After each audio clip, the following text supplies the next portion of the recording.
మనిషి వాకు ఏమనుందంటే మనిషి కుమారుడు పరిచారము చేయించుకుంటూ కాదు కానీ పరిచారము చేయటమే ఆయన దిగి వచ్చాడని మనము చదువుకున్నాం. ఎవరు ఆయన అంటే సృష్టికర్త.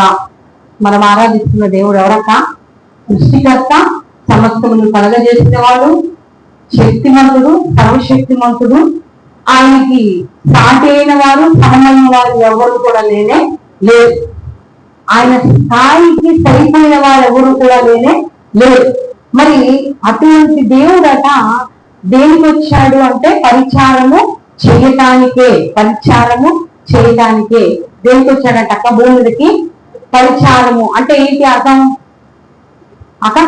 పరిచారము అంటే ఏంటి? ఏనా ప్రసన్న? పరిచారం అంటే ఏంటి అక్క? ఏంటక్క అంటే సేవ చేయటానికి. సేవ చేయటానికే నేను దిగి వచ్చాను అంటున్నాడు. పరిచర్య చేయటానికే నేను దిగి వచ్చాను అంటున్నాడు. నేను అంటే అంత పెద్ద గొప్పవాడు భూమి మీద కూడా మళ్ళా గొప్పవాడిగా రాలా. ఆయన సాధారణమైన వాడిగా వచ్చాడు. పరిచర్య చేయటానికే ఉన్నాడట. ఆయన పరిచారకుడుగానే వచ్చాడట. పరిచారము చేయువాడిగానే ఉన్నాడట. అంటే పరిచారకుడుగా ఒక్క మాట చెప్పాలంటే ఎలా ఉన్నాడట? పరిచారకుడుగా పరిచారము చేయటానికే ఆయన దిగి వచ్చాడు. పరిచర్య చేయటానికి అంటే పని చేయటానికే. ఒక మాట చెప్పాలంటే పని చేయటానికే, సేవ చేయటానికే, దాసుడిగా ఉండటానికే ఆయన భూమి మీదకి దిగి వచ్చాడు అని రాయబడింది. పరిచారము అంటే పరిచర్య. మరి దేవునికే పరిచర్య అవసరమైనప్పుడు మరి మనకి పరిచర్య అవసరమా లేదా? పరిచర్య మనకు కూడా అవసరమే. పరిచారం మనకు కూడా అవసరమే. మనం కూడా ఎవరమంటే దేవుని పరిచారకులం, దేవుని సేవకులం, దేవుని దాసులము. మనం కూడా దేవుని పనివారము. ఏంటి? దేవుని పనివారము. ఆయన పనివాడే, మనము దేవుని పనివారము. ఆయన ఏ విధంగా తండ్రి పని చేయటానికి భూమి మీదకి వచ్చాడో అలాగే మనం కూడా పనివారమే. మనము కూడా పరిచర్యలో పాలివారమై ఉండాలి. మనకు కూడా పరిచర్య చేసేవారిగా ఉండాలి. ఇది నాకు సంబంధం లేదులే అని ఎప్పుడు కూడా మనము అనుకోకూడదు. ఎందుకంటే ఆయన సంఘములకు శిరస్సు. ఏంటంటే ఆయన మేరక సంఘములకు శిరస్సు. శిరస్సు ఏం చేస్తే ఏం చెబితే అవయవంతా కూడా అవయవాలన్నీ కూడా దానికి లోబడతాయి. అవయవాలన్నీ కూడా దానికి లోబడతాయి. ఆలోచన ఇక్కడ నుండి బయలుదేరుతుంది. ఆలోచన ఎక్కడి నుండి బయలుదేరుతుంది. ఇక్కడ నుండి బయలుదేరిన ఆలోచన చెయ్యికి, కాలుకి, కన్నుకి, అవయవాలన్నింటిలో కూడా వెళ్ళి అవయవాలన్నీ కూడా కదపటానికి సహాయపడతా ఉంటాయి. చూడండి, ఈ పక్షవాతం వచ్చిన వారికి కొంతమందికి చేయబడిపోతుంది. అంటే ఏంటి? ఈ భాగం అంతా వారికి పని చేయట్లా. ఇక దానికి రక్త ప్రసరణ ఆగిపోవటము లేకపోతే ఇంకేదన్నా కానీ అంటే ఇంక అవయవాలు ఇక ఇలా ఎత్తగలుగుతారా వాళ్ళు? అమ్మ చూసారా ఎత్తగలుగుతారా వాళ్ళు చెయ్యి? పక్షవాతం వచ్చిన వాళ్ళు మీకు చాలా చూసే ఉంటారు కదా, చాలా మంది ఉండి ఉంటారు కదా, వాళ్ళు చెయ్యి ఎత్తగలుగుతారక్క? వాళ్ళంతటి వాళ్ళు ఏం చేస్తారు? ఇలా అంటారు. అంటే ఏంటి? ఈ భాగం అంతా అంటే ఈ భాగం చచ్చిపడితే ఇవన్నీ పనిచేయదు, ఈ భాగం చచ్చిపడితే ఇవన్నీ పనిచేయదు. అర్థమవుతుంది? ఆపోజిట్ గా. అంటే ఇప్పుడు ఈ తనలో అంటే ఈ ఆజ్ఞ ఇదేమి తీసుకోవట్లా, ఇంక పని చేయట్లా, పని చేయట్లేదు. బాలస్వామంకుల వల్ల భార్య గారికి ఆంటీకి కూడా కన్ను పనిచేయదు. కన్ను లేదు, చెయ్యి మాత్రం అలా అలా కొంచెం కాలు అలాగా. కంటికి అయితే చూపులేదు ఆమె, కళ్ళు కనపడదు. కన్ను కనపడదు పూర్తిగా. ఒక కన్ను మనకి చూడటానికి ఆ కళ్ళు బాగానే ఉంటాయి, కానీ ఆంటీకి ఒక కన్ను పనిచేయదు. ఒక కన్ను ఆమెకి కనిపించదు. అంటే ఎందుకంటే పక్షవాతం వచ్చిన కారణాన్ని బట్టి తల్లో నరాలు చచ్చుబడిపోయినాయి. ఆమె చూస్తుంది కానీ లోపల కంటి చూపు ఆమెకి లేదు. అలాగా చూడండి, సంఘానికి శిరస్సు యేసు ప్రభువు వారు. యేసు ప్రభువు వారు సంఘానికి శిరస్సు అయినారు. కాబట్టి ఆయన ఎలా వచ్చాడు అంటే పనివాడిగా వచ్చాడు. పని చేయడానికే భూమి మీదకి దిగి వచ్చాడు. మరి శిరస్సు పని చేసుకుంటే అవయవాలు పని చేయాలా, పని చేయకూడదా? ఇది పని చేస్తుంది. ఇది నేను మాట వినను అంటదా? అర్థమవుతుందా? ఏదో వచ్చి మనకి సరే పిల్లల్ని తల్లి కొట్టబోతా ఉంది, చెయ్యెత్తుతారా ఎత్తరాక? నేను మాట నేను చెయ్యెత్తాల్సిన అవసరం లేదంటే బాంబు పగిలిపోయింది, అవునా కదా? అంటే శిరస్సు చెప్పిన మాట ఇది విని వెంటనే ఇట్లా వెతుకుంటుంది, అడ్డం పెట్టుకుంటుంది, అవునా కదా?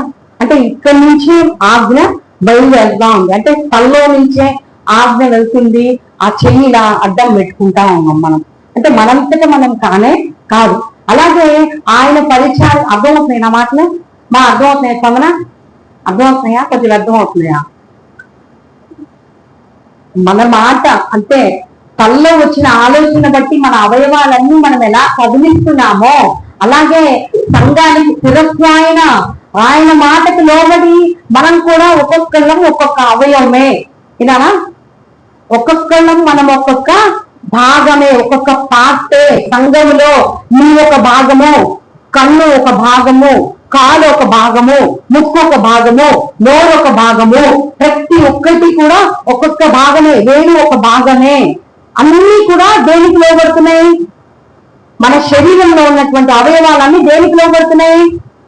అక్కడ శిరస్సుకే లోబడతాయి, శిరస్సుకే లోబడతాయి. అది ఎలా చెబితే అలా వింటాయి, అది ఎలా చెబితే అలా వింటాయి. ఇక్కడి నుంచి మొత్తం కూడా పాస్ అవుతుంది. అలాగే ఆయన పరిచయం చేసేవాడిగా వచ్చాడు, ఆయన పరిచారికుడిగా వచ్చాడు. మరి ఆయన పరిచయం చేసుకుంటే సంఘంలో ఉన్న మనం ఏం చేయాలి? సంఘంలో ఉన్నటువంటి మనం ఏం చేయాలంటే మనం కూడా పరిచారకులుగానే ఉండాలి, మనం కూడా పరిచర్య చేయువారంగానే ఉండాలి, మనం కూడా పనివారిగా ఉండాలి, మనం కూడా ఆయన దాసులుగా మనం పని చేసేవారిగా ఉండాలి. ఆయనే పరిచారకుడుగా. పరిచారము చేయించుకోవడానికి నేను రాలేదు, కానీ పరిచారము చేయడానికే నేను దిగి వచ్చాను.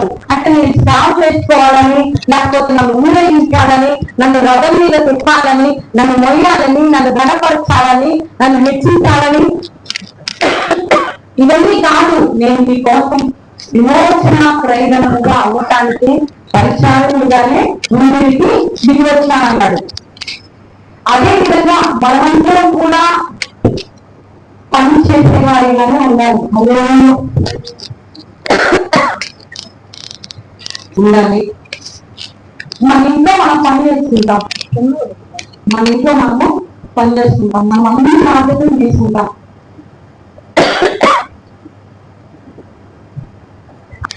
ఇంకో పని చేసే వాళ్ళు పని చేస్తారు, పని చేస్తున్నాం కదా ఇంట్లో పని చేయకుండా ఉంటామా? అర్థమవుతుందా? బయట పని చేసుకుని వస్తామక్క, ఇంట్లో పని చేయట్లేదా? మీరు మాటి పని చేస్తాంగా, ఇంట్లో పని చేస్తున్నాం కదా అని బయట పని చేయమా? ఇంట్లో పని చేస్తున్నాం కదా అని భర్త తీసుకొచ్చి డబ్బులు ఇచ్చాడు అనుకోనా, ఆ డబ్బులు మనం నాకు ఈ పని వద్దులే అని అంటామా? మనం ఖచ్చితంగా మనమే తీసుకుంటాం ఆ పని. ఎందుకంటే వాళ్ళ దగ్గర ఉంటే డబ్బులు ఖర్చు అయిపోతాయేమో, మనం ₹1 వెనక్కి వేయచ్చు, వాళ్ళకి అంత గ్రహింపు ఉండదు, వాళ్ళు ఏ రోజు ఆ రోజే అన్నట్టు ఉంటారు. మనమైతే జాగ్రత్త చేస్తామనే మనస్తత్వం ఆడవాళ్ళలో సహజంగా ఉంటుంది, నాకైతే ఉంటుంది. దేవునికి స్తోత్రం, హల్లెలూయా. ఎందుకంటే జాగ్రత్తగా చేయాలి, జాగ్రత్తగా ఇచ్చిన దాంట్లో జాగ్రత్తగా ఖర్చు పెట్టుకొని ₹1 మిగిలి ఉండాలి, కానీ ₹1 మైనస్ లో వెళ్ళకూడదని. అంటే ఇన్ని బాధ్యతలు మనం చేస్తాం. అలాగే పిల్లల బాధ్యతలు చేస్తాం, వండి పెట్టే బాధ్యత చేస్తాం. ఇవన్నీ కూడా ఎవరి బాధ్యతలు అక్క? ఫ్రీగా మన బాధ్యతలే. వారు పోషిస్తున్నారు కదా, నేను ఉద్యోగం చేస్తున్నాను కదా అని పిల్లల బాధ్యత తీసుకోరా? పిల్లల బాగోగులు చూస్తారు, ఇంట్లో ఏది కావాలో చూస్తారు. అంటే ప్రతి మనిషికి బాధ్యత ఉంది. మనిషి అంటేనే బాధ్యత కలిగిన వాడు, మనిషి అంటేనే బాధ్యత కలిగిన వాడిగా ఉండాలి. అలాగే సంఘంలో మన బాధ్యత, సంఘంలో మన బాధ్యత, మన పాత్ర, సంఘంలో మన బాధ్యత ఏంటి, మన పాత్ర ఏంటి? జీవం కలిగినటువంటి దేవుని సంఘంలో మన పాత్ర ఏంటి, మన బాధ్యత ఏంటి? నానా అర్థమవుతుందా? నువ్వు కుమార్తెవి, నువ్వు నీ తల్లికి చేయాల్సిన బాధ్యత అంతా కూడా నువ్వు నిర్వర్తించాలి. అలాగే నువ్వు తల్లిని నీ బిడ్డలకు చేయాల్సిన బాధ్యత అంతా కూడా నీవు చేయాలి. నువ్వు తండ్రిని నీ బిడ్డల విషయంలో, నీ భార్య విషయంలో నువ్వు చేయాల్సిందంతా కూడా నీవు చేయాలి. అలాగే మన సంఘంలో మనము దేవుని పరిచారకులము, దేవుని పనివారము, దేవుని దాసులము, దేవుని సేవకులము. మనందరం కూడా సేవకులు అంటే పైన నిలబడి వాక్యం చెప్పేవారే కాదు. అర్థమవుతుందా? నిరక వాక్యం చెప్పే మేమే కాదు. దేవుడు ఏమన్నాడు? ఒక మాట ఏంటంటే బాణం వేయవాడికి ఎంత జీతమో బాణం అందించేవాడికి కూడా అంతే జీతం. అర్థమవుతుందా? బాణం వేసేవాడికి ఎంత జీతమో బాణం అందించేవాడికి కూడా అంతే జీతం. అందించేవాడు లేకపోతే బాణాలు ఎలా వేస్తాడు? ఇప్పుడు యుద్ధం జరుగుతుందక్క, శత్రువు దాడి చేస్తా ఉన్నాడు, నేను బాణాలు వేస్తా ఉన్నాను, నాకు బాణం అందించాలప్పుడు నా చేతికి నీకు ఇవ్వాలి. ఇస్తూ ఉంటే నేను వెంటనే వేసుకుంటా, శత్రువుని చంపేస్తాను. అదే నాకు అందించేవాడు లేదనుకున్నా, నేను వెతుక్కొని నేను దౌలాడుకొని అంతా అయ్యేటప్పటికి ఏమైపోయిందక్క, ఆ ఎదుటోడు బాణం ఏం చేస్తుంది, నా గుండెల్లోకి దూసుకెళ్ళిపోయింది. అంటే ఇప్పుడు నాకు అందించేవాడు ప్రాముఖ్యమైన వాడా కాదా? నాకు అందించేవాడు ప్రాముఖ్యమైన వాడా కాదా? ఆ వ్యక్తి ఏమన్నా తీసేసినోడా? కాదు, అతని ప్రాముఖ్యమే. అతను ఏమిటంటే నేను వేసా. అర్థమవుతుందా? ఏసునాలో ఎంత గొప్పతనం ఉందనుకుందాం. పోయి ఏసునాలో గొప్పతనం ఉంది, అందించినాల్లో కూడా గొప్పతనం ఉంది. వాటి సరైన బాణం నాకు అందించాడు కాబట్టి నేను వేయగలిగా. అదే సరైన బాణం నాకు అందించాడు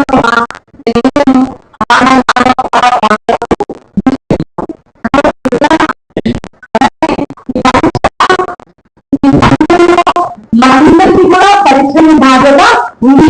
మనందరం కూడా పరిచయాలమే కాబట్టి మనందరం కూడా దైవ దాసులమే, దైవ జనులమే, దైవ జనులమే, రాజులైన రాజుల సమూహమే మనంతా కూడా. కాబట్టి నిలబడి వాక్యం చెప్పేవారు ఎలాంటి వారు? అందించే